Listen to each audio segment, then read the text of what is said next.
Sebelum melanjutkan, jangan lupa subscribe dulu, terima kasih. Bab 201. Melihat Ningxi datang, ekspresi Lu Tingxiao tampak lega. Apakah pekerjaanmu sudah selesai? Ya, hampir selesai. Ningxi mengangguk. Dia duduk di tempat tidur setelah menyelipkan roti kecil itu ke dalam selimutnya. Sang roti kecil segera meraih buku dongeng warna-warni yang sebelumnya dipandangnya dengan jijik dengan tangan kecilnya, lalu menyerahkannya kepada Ningxi untuk dibaca. Melanjutkan apa yang kita tinggalkan tadi malam?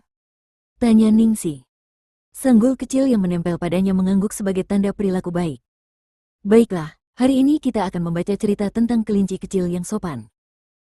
Ningxi berdeham dan mulai menceritakan kisahnya pada roti kecil itu. Di musim panas yang terik, burung-burung dan pepohonan berteriak panas sekali.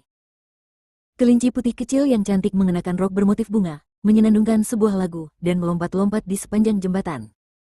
Ia sedang dalam perjalanan menyeberang untuk mencari jamur. Saat Ningxi membaca ceritanya, Lu Tingxiao duduk di sampingnya di kursi sambil menopang kepalanya dan diam-diam mendengarkan suaranya yang lembut dan manis.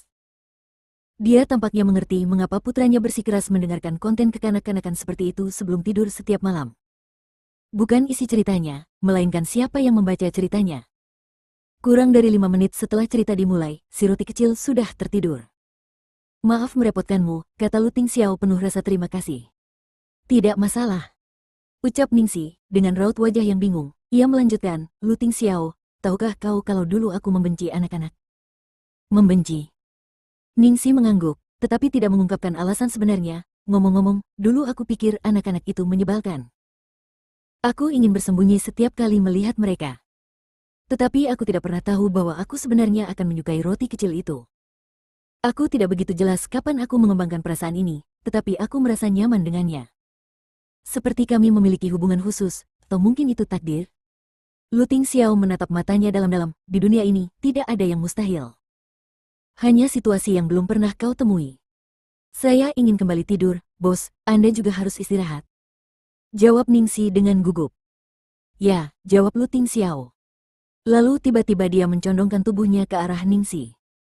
Ningxi terkejut dan tanpa sadar mundur untuk bersembunyi. Lu Tingxiao melihat ini, bergerak cepat melewati wajahnya, mencondongkan tubuhnya dan mencium roti kecil di belakangnya dan berbisik, "Selamat malam." Malam harinya, Ningxi mengantuk dan setengah tertidur. Ia bermimpi Lu Tingxiao duduk di sampingnya, mencium bibirnya, dan berkata, "Selamat malam, aku mencintaimu." Yah, ini jelas mimpi, ini pasti mimpi. Tapi mengapa ini terasa begitu nyata? Pada saat yang sama di apartemen Pearl River. Saat itu sudah larut malam tetapi apartemen Ning Suelo masih terang benderang, penuh dengan atmosfer yang menyesakan. Chang Li dan Cui Caijing duduk di pojok sofa, tidak dapat berteriak karena suasananya. Karena keadaan sudah seperti ini, siapa yang tidak akan marah saat ini? Siapa yang mengira bahwa setelah Ningxi disingkirkan, dia akan mendapatkan dukungan dan bergabung dengan Golden Age Entertainment? Jika dia menandatangani kontrak dengan perusahaan lain, Starlight Entertainment akan dengan mudah memblokir mereka. Namun, perusahaan itu harus melakukannya. Di hadapan Golden Age, perintah pemblokiran Starlight Entertainment hanyalah lelucon. Chang Li ingin menghibur Ning Suelo dan berkata bahwa dengan reputasi Ningxi sekarang, bahkan Starlight pun tidak dapat menyelamatkannya dari masalah. Namun, dia tidak dapat mengucapkan kata-kata itu. Lagi pula, bahkan Lu Tingxiao pun datang untuk mendukungnya.